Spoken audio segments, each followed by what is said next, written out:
That's a great question, and this is very lender dependent, and also what you're doing with the property. So if you're doing non-structural renovations, so let's say for example I was going to put solar on my roof, or I wanted to just re-deck, put a new deck on my back veranda or something like that. Typically that's, I know that's structural, but I'm not adding a story.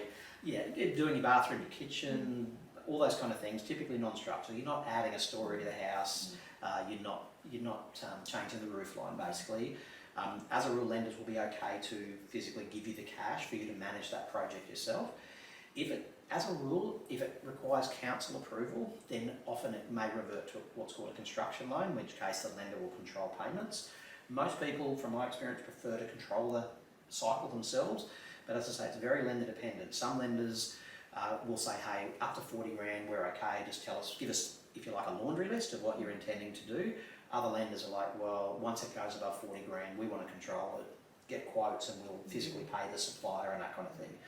Potential downside is you could lose a bit of your bargaining power to negotiate down or pick up supplies yourself, or if you're handy and whatnot, you can potentially do some of that work yourself, whereas the bank's going to control funds.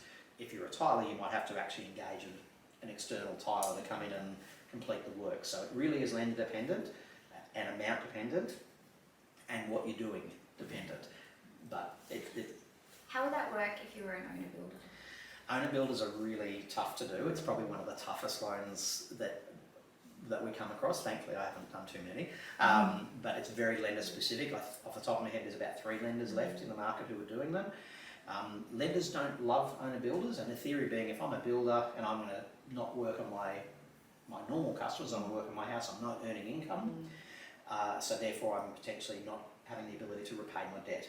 The other thing is, if I start having a tough time of it, typically the first thing I'm going to stop doing is work on my own house. So, and if the bank had to move into a foreclosure, potentially they'd have to finish that house before they could on-sell it in that unlikely event. So you can definitely do owner builder. It's not an easy way to do finance, but obviously there can be benefits to it, because typically you're going to charge yourself less than what a builder will.